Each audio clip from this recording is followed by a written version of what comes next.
Today, I want to give you some tips and maybe things to look for to help fight and overcome your depression. I think the first thing I want to cover is listen for the omens. This sounds kind of weird, but if something feels important, if something feels necessary, you need to do it to keep on living, do it. I had talked to a girl who I believed had answers, and it was like one of those times where I felt like I was gonna die if I didn't talk to her. So I did, and it wound up being one of the biggest changes in my life just after talking to her. She did have answers that I needed. Follow that one up is be brave. It only took me being brave once to change my entire life, and being brave after that became a lot easier. So the next one I discovered during an ecstatic dance. I had a brief look at happiness in a more pure form than I had ever experienced before, in a more authentic and real form than I had ever experienced.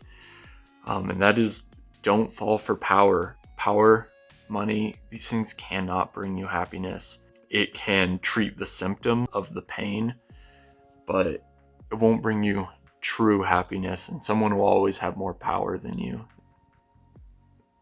It's like a big part of it is don't fall for that lie. It's not true. Fall for love instead, fall for connection, fall for life. Next one I got is loosening your grip on truth. I found out through a lot of trial and error that most of why I was unhappy wasn't anything wrong with my brain, but it was things that was wrong with my perception of the world, my learned perception of the world that I lived in. Loosen your grip on truth and the things that you believe to be true, and really question them. And instead of replacing them with other things you believe to be true, replace them with things that you find to be useful.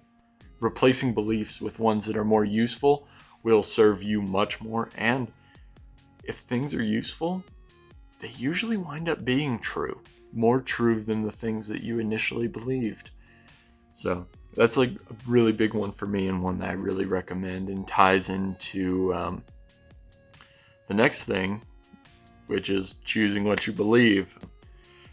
Choosing what you believe is the biggest part of shadow work, which is a tool that I used, especially in the beginning, to rewrite my belief system into one that told a happier story, into one that believed people were good and believed I was good and deserving of love, because I'm deserving of love and you're deserving of love too. The next one, live for something. Find something to live for, and make sure that that thing you're living for exists outside of yourself.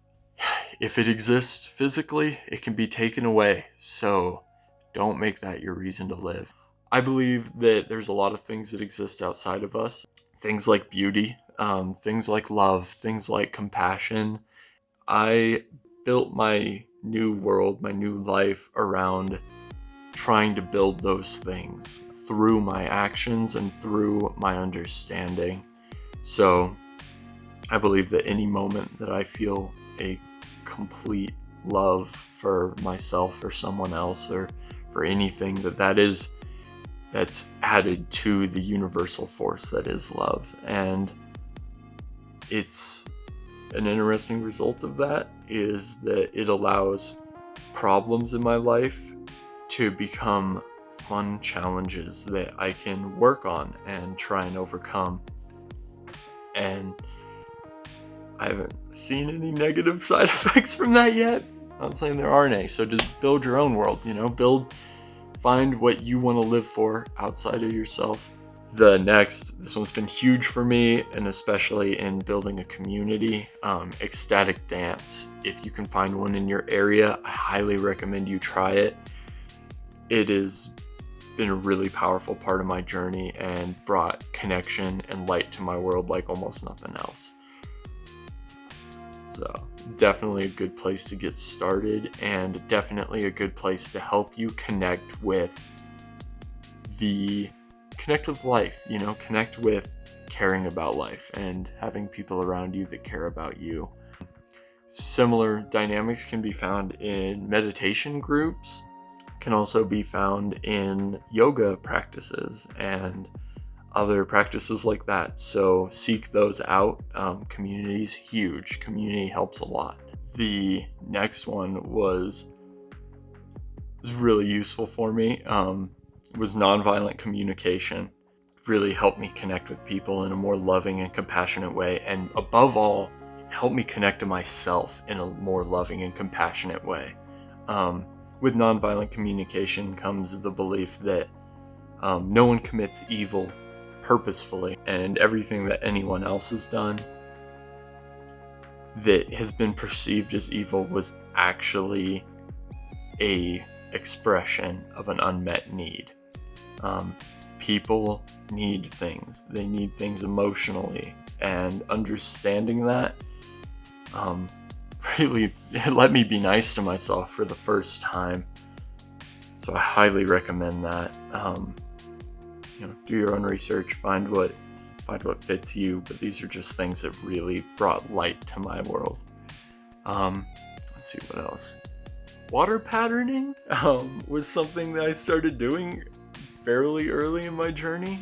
Take like a glass of water and put your hands around it and just imagine that cup of water being the most precious, beautiful thing you've ever experienced, and just focus on that.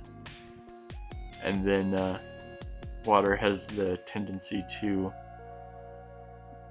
copy vibrations and patterns around it. So by doing that, when you can't love yourself, patterning water to be love and then drinking it can be a very powerful experience. I regularly do this before meals, because just the water in your food, the water everywhere can be patterned. So I will really focus my appreciation for food before I eat my meal. It makes it taste better, I swear. This next one's pretty cool. Doing things barefoot. Oh man, it's the best. It's helped me so much. Doing things barefoot really brought a new sense to my world. I started hiking barefoot, and in my barefoot travels, I started understanding a lot of things about the nature of life and about the natures of things around me and my connection to it, and how my interaction with it is how it shapes me and how it shapes it. So I definitely recommend that. So this one, I think it's the last one I have. Yeah. Journaling. I had so much resistance to journaling. It was, I'm really dyslexic, so reading and writing has always been really, really challenging for me. And I felt like journaling would betray I wanted to be able to do everything within my own mind, not have to put anything outside of that. But I will say journaling, real blessing for me. Being able to just put your thoughts down on paper in a way that you can understand. It feels like you're talking to a close friend who really understands you, because you're talking to yourself. And you have the capacity to be your own closest friend. And I hope that everyone finds that for themselves. So yeah. If you made it this far, I really hope these things are helpful to you, and I hope that this could possibly bring some light to your world. I love you. Thank you. Goodbye.